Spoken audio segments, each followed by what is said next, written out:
What do you think? Should we finish up this quilt?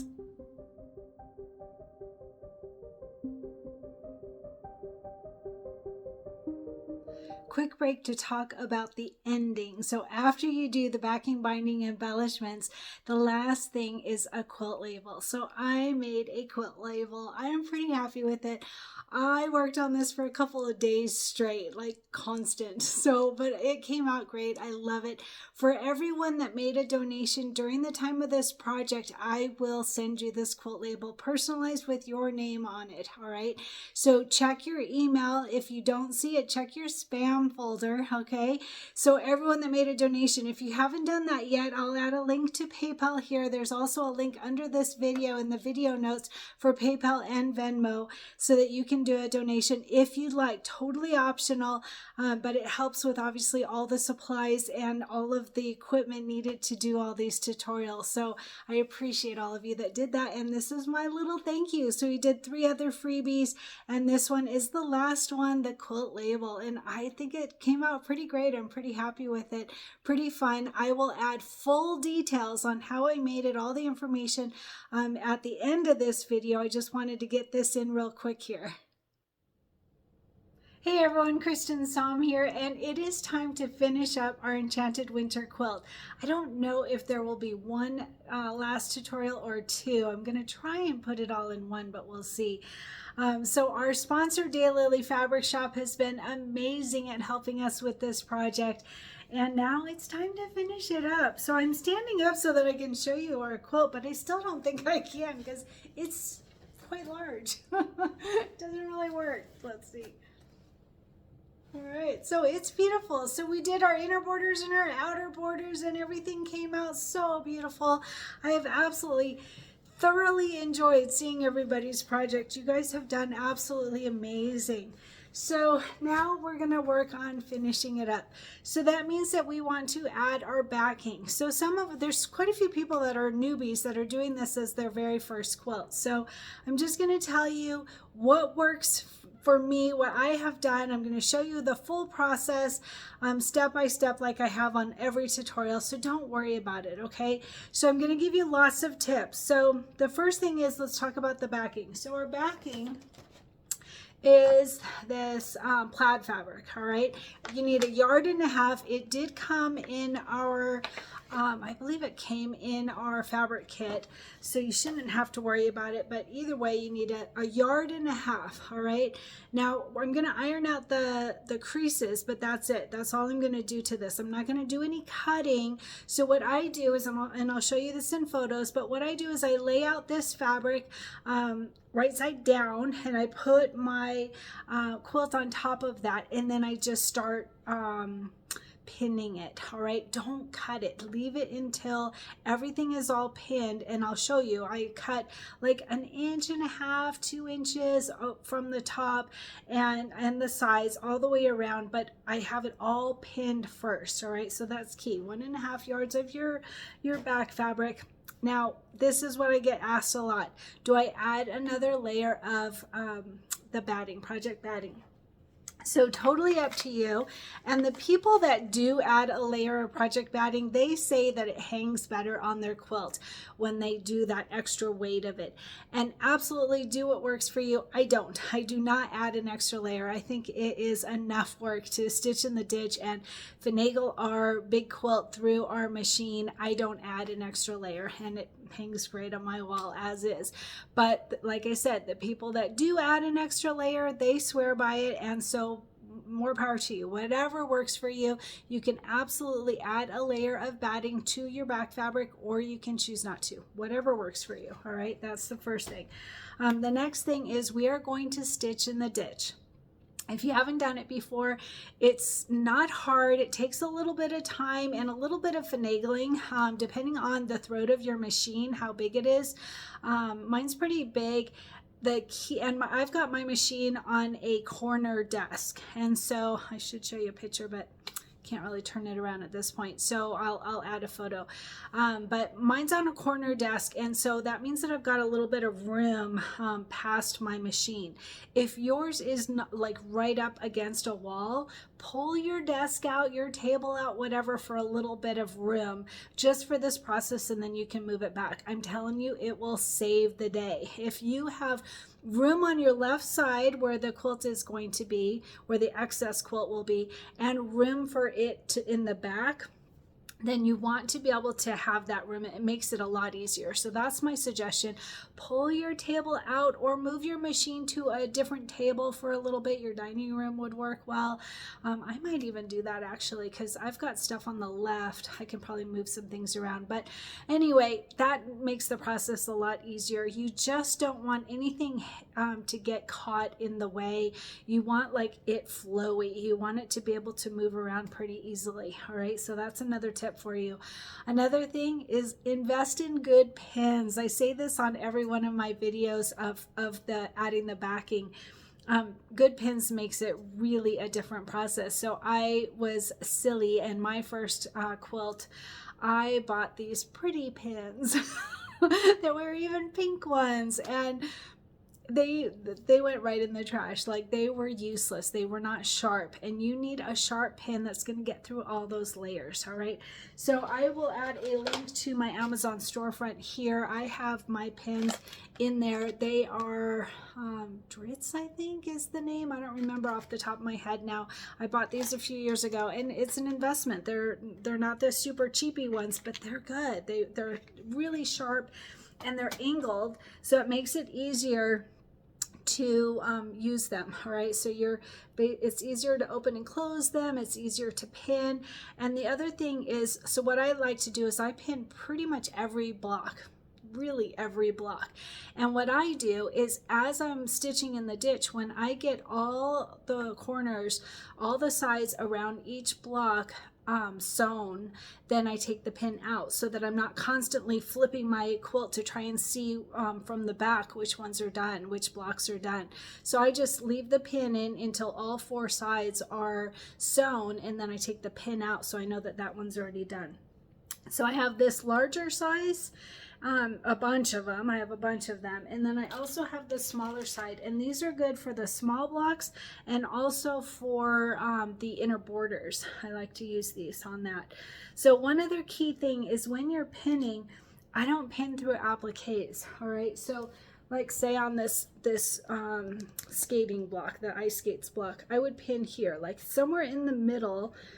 I don't like to pin through the appliques personally. I would put a pin right here. You don't want it near the edge, because that's where we're going to stitch in the ditch. So you want it away from that, so it's out of the way, so that you can keep it there, because you don't want to have to keep moving the pins. But I would do it like in the middle, somewhere it's out of the way. All right, so that's the pins. And like I said, I have bigger ones and smaller ones, 2 sets. They didn't come in this pack, but I think I added one of these little case things to my shopping as well. But anyway, so good pins, get good pins. All right, get them from my Amazon storefront. It helps out the channel when you do that. All right, so a couple more tips. So you're gonna want what is the mono? I don't remember what it's called now. I'm forgetting. But basically, invisible thread. You want invisible thread. All right. So invisible thread will make it so you're not sitting there going, oh no, I'm not right in the ditch. And a lot of people get held up on like, oh, I didn't do it perfectly. You can see my little stitches. Nobody is going to notice that, especially if you are using invisible thread. All right, so don't worry about that so much. Don't stress over it.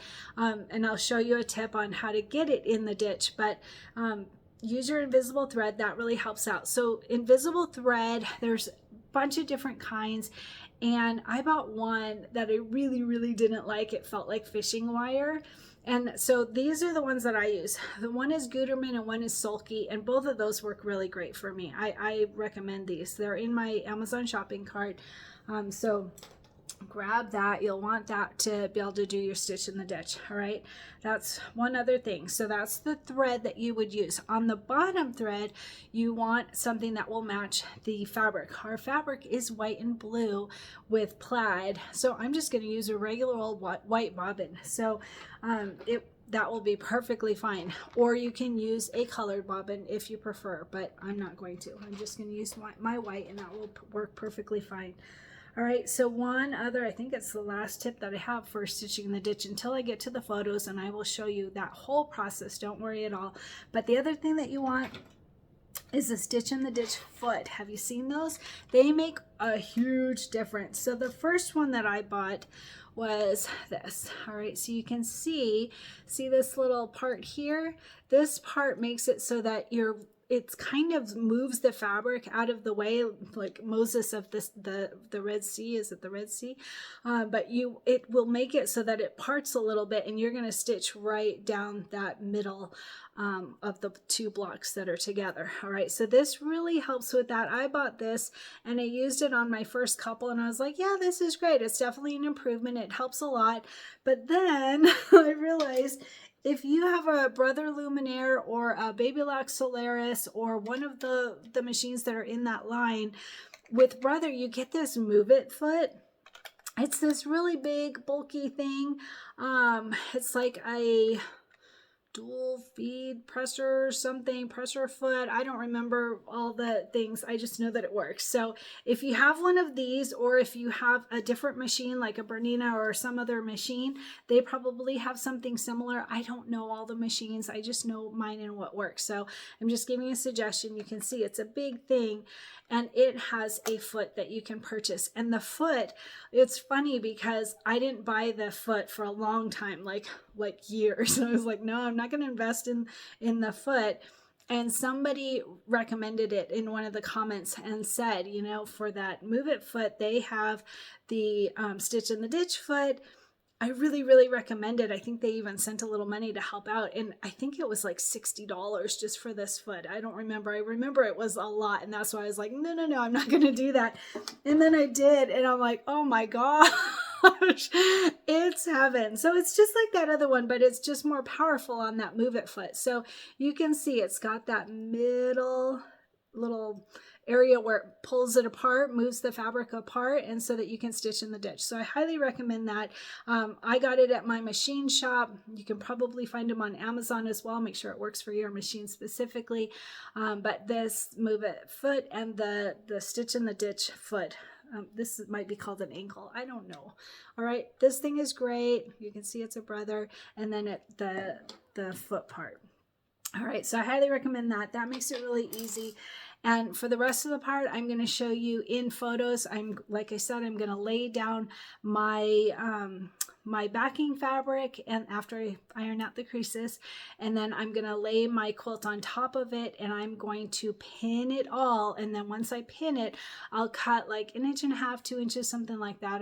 Maybe even a little bit less on the edges, so that I have the right amount that I need. And then I'll fully cut it afterward, after it's all stitched in the ditch. So it's not a super hard process. Give yourself grace though. Don't expect perfection. Don't work toward perfection. It's going to be beautiful. Nobody is going to walk up and put on their glasses and go, I think I can see a little stitching in between where it didn't go in the ditch. Nobody's going to notice. So don't worry about perfection. Just have fun with this. And it's been amazing seeing everybody working on their quilts, and we're on the home stretch. So we have backing, then binding, embellishments, and label, and then we're done. And like I said, I don't know if it'll be 1 or 2 videos. We'll see, because if I do too many photos, and generally a one tutorial has about 100 photos in it, and when you do more than that, it locks up the program. So it will depend. We'll see how much it takes and how much I can get into one video. I might do it in 1, I might do it in 2. I know some have already finished your quilt and posting, and I've asked that you not post them because then it causes questions. So I have had people say, did I miss it? Have we already done this part? And we have not. Don't worry, you're on task, you're on target. Just make sure that you are subscribed to these videos. Make sure that you're subscribed, then you'll get notification when new videos are posted. So it's time to do our backing. Let's get started.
All right, how did you do with stitching in the ditch? It wasn't bad, right? So we have our backing on and it's all stitched in the ditch and it's far from perfect, but it's awesome because we did it ourselves. So we are just progressing along. All right, so next is the binding. So all the way around, we're going to do the binding. Now, a lot of people have been doing binding for a long time and have your own technique. Go for it. I'm going to show you how I do mine, and it's pretty simple. I create a little pocket for the end part, so you don't have to try and figure out how long to make it and all of that. So I will show you that step by step. So for the binding, let me grab it.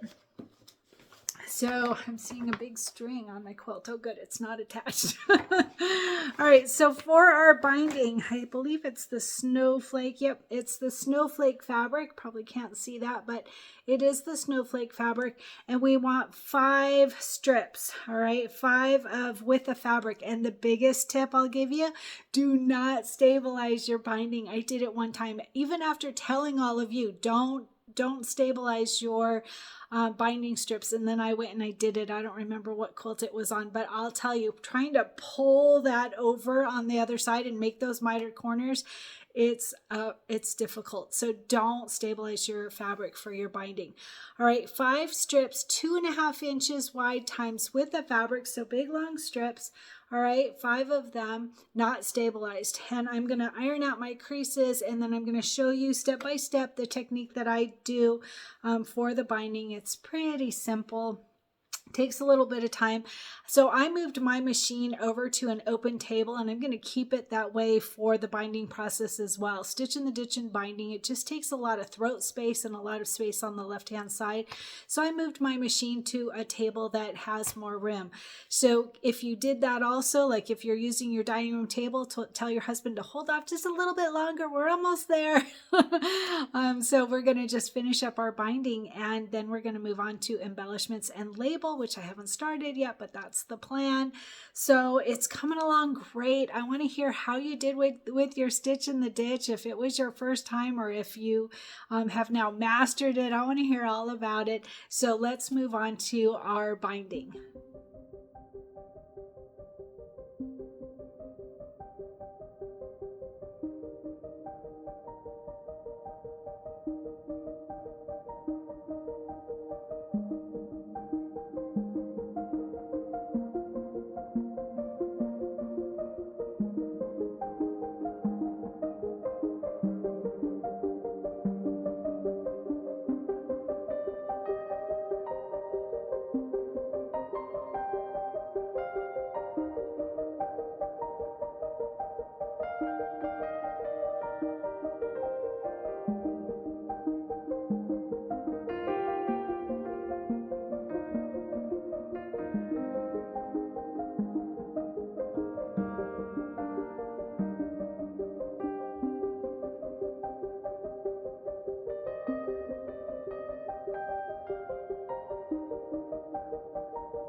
Okay, so our binding is done. That was quick and easy, much faster than I expected, and it looks beautiful and done. So now we are going to move on to the last packet. So if you made packets, you know, I made one for the embellishments. Oh, there goes my quilt onto the floor. So grab your packet for the embellishments. We're going to go through them step by step, one by one at a time, and it's going to be pretty doable. So don't forget, I didn't grab mine, but you want to grab your penguin, that needle minder, and put it on you, because we're going to be doing some needle stuff to attach different things. And it looks like we also need a hot glue gun for the pom-poms. So grab all your supplies, and like I said, I'm going to go over them step by step, one at a time. We're all good. Let's get those embellishments going.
Guys, oh my gosh, I'm so excited. So quilt is done. I need to attach my quilt label, but all of the embellishments, all of the buttons, all of the things are sewn on and ready. So a couple of notes. So everybody, so there was somebody that commented in the group and was saying that they should have put the seed beads on earlier, and you had that option. Don't forget, I mentioned in a few videos, I said you can add on the embellishments. I know Dewani likes to put on her embellishments first. I like to do it afterwards so that nothing is hitting against my machine when I'm stitching in the ditch and when I'm doing the binding, because when you're doing the binding on the machine, you have it upside down. So I didn't want the embellishments hitting into things. So personal preference, you have that option, but I will say sewing those seed beads on was so much easier than I thought, like really easy. The hard part for me, so if you recall, when we did the Tundra Heart or something like that, I don't remember what, Floral Heart, it was called Floral Heart.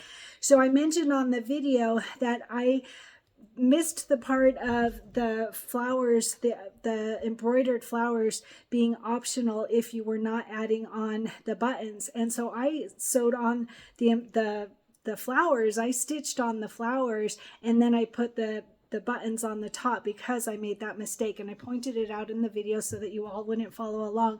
But those that did, anyone that stitched the flowers and then put the buttons on top of that, that was the hardest part by far. Stitching on top of or sewing the buttons on top of the stitching, it was really thick. So grab one of those, what are they called, the thing that you put on your thumb to help push it through. That made it possible, but that part was the hardest part. All the rest, putting on the little sequins, that was really pretty. There's sequins throughout, and then the seed beads and the sequins on the snowflakes, all of the things, everything was actually extremely easy. This was the hardest part for me for sure. So very fun. It's absolutely gorgeous. I think it's such a beautiful quilt. I'm so proud of this quilt. One other thing is don't forget to keep in mind of this. When you are doing your backing and your binding, just be careful of this. You could put tape over it, but I found that the tape didn't hold very well. So whatever works for you. You could even put like a piece of stabilizer over the top and tape that down. Maybe that would stay better. Pin it, whatever. I don't know, but just watch out for that. That's the only thing. So this came out great. I absolutely love it. So the last part is to sew on my quilt label. I made a quilt label like I mentioned at the beginning of this video. So I'm very happy with it. I made it small. I started with it at a 6x10 because it was really pretty and fun. And then I shrunk it down because I figured more people would probably prefer the 5x7. So it is in a 5x7 hoop. I will personalize it for those that made a donation during the time of this project. Check your email. It will be in there for you. All right. So I'll add information as far as what fonts I used if you want to make your own. I digitized these, which I am not a digitizer. It was not easy for me. I started with a coloring book page and scanned it on my machine and had my machine digitized, and it wasn't working. It like started with this cute penguin and it just was not working the way that I wanted. So do what works for you. If you didn't make a donation, you can make your own label. It's actually pretty easy. You can just personalize it however you want. You can buy an applique design. You can use a design that was already in the quilt and just add your name and date to it, and you're good to go. So whatever works for you. I think it came out really cute. I'm very happy with it. Pretty fun. So that's the last part. And keep in mind, a label is important because it's your legacy, right? After we're long gone, someone's going to get our quilt, hopefully one of our grandkids, and they'll always remember Grandma made this. You know, this is something, it's part of our legacy, part of our what we leave behind. So do make a quilt label. I highly recommend it. And I did mine on felt. Full details on that in the video, but it was pretty easy to stitch out, and I did just a very simple stitch around each quilt or each tree, sorry, so that I had room for all the wording that I wanted. So whatever works. I think it came out great. We finished our Enchanted Winter quilt. I'm so proud of us. We really jammed through this one, and it was a fun project. So many wonderful people. I've really enjoyed the process of seeing how everyone's doing with their quilt, and the personalizations are just amazing. So this was really fun. Thank you so much for joining me for this project.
And my shirt today, this one, I think I made it last year or the year before. So give thanks. Isn't that great? It's perfect for Thanksgiving, right? So we just finished Thanksgiving. I hope you had a wonderful Thanksgiving.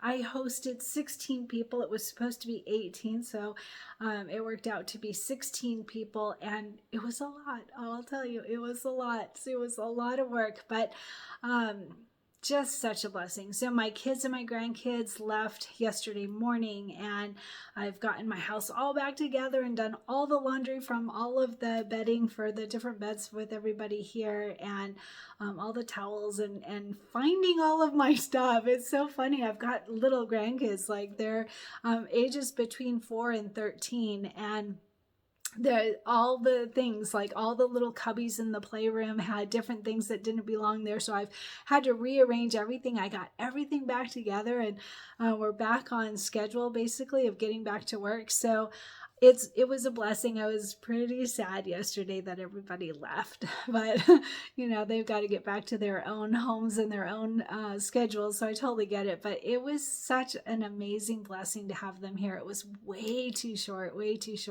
And in all honesty, I'm not going to host again. I'll tell you, I'm not going to host dinner if they come. So if all of my grandkids come, they were only here for 3 days, and 2 of those days were amazing. We baked together, and we played games, and we played hide and seek, and we went and saw Christmas lights, and we did all the things, and that was amazing. But one of the days, the entire day, we spent just preparing for 16 people coming to dinner, and preparing all the food, and hosting and cooking, lots and lots of cooking. And so it took away one whole day. So I'm not going to do that again. I'm absolutely not going to do that if my grandkids are coming. If they're not coming, then I don't mind at all giving up a day. But if my grandkids are here, I want to soak up time with them. So, and my kids and my grandkids. So I just adore them. They're amazing. So it was a blessing. It was wonderful, but it was way too fast. Tell me in the comments how your Thanksgiving was. I want to hear about it. The shirt, sorry, I started talking about the shirt. The shirt, I think the design is from HoopMama, I think. I will add all the information underneath this video. The shirt, I think, is from my local Fred Meyer a couple years ago. But don't forget, there's always lots of sweaters in my Amazon storefront. I'll add a link here. Check out the sweaters and shirts that I have in there.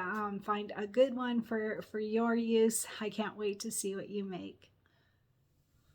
All right, my phone just started recording again, so I'm going to tell you anyway. So my shirt today, this one is my gingerbread house shirt. So I posted this in our Facebook group last year, but I never added it to a video. So I'm showing you now. It's a really cute design. This is from Embroidery Library. It's just a one simple color design, and it's just so darn pretty. And then I of course added the words. I don't remember what font I used. If I have it, I'll add it in the video notes underneath the video. But I also added this little gingerbread man to the side, because side seams last winter were all the rage, and so I had to try it out. So I added one to the side of the shirt. The shirt is in my Amazon storefront, so make sure to check that out here. I think it's the Smile Fish one, if I recall. And this one fits me really well. I like it. It's not too big. And it's got those side slits, so it lets me have some hips. So this is a good one for me. So I'll add all the information underneath the video of the shirts that I'm wearing. I'm wearing few of them during this process, since the ending of the quilt is always a big process to finish all of the steps. So it'll have more shirts because it's not all done in one day. So anyway, I'll add all the information under the video. Make sure to check out my Amazon storefront for your sweaters. And I almost forgot to tell you, so my shirt today is winter basics. Isn't that fun? This was from Etsy. I'm not going to add a link because the links on Etsy are humongous and they take up all of the limited space that I have under the videos. But send me a message and I'll add it, or I'll add it on a comment on the YouTube video, so look for that. But anyway, it's a cute design from Etsy. I added sequins around the snowflakes, and then I have matching sweatpants. So I mentioned in our Facebook group that the sweater sweater is from Hanes, and they have matching sweatpants. So I embroidered on the sweatpants too. I think that's so cute. And I have to tell you, I made a mistake. My machine ate part of my pants, and so I put this little snowflake on there, and easy fix.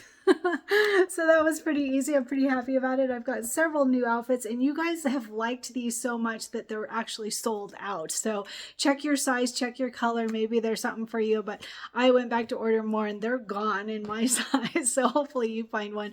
But really cute fleece sweater. I love it. I love how it turned out with the designs. I've done several of them now.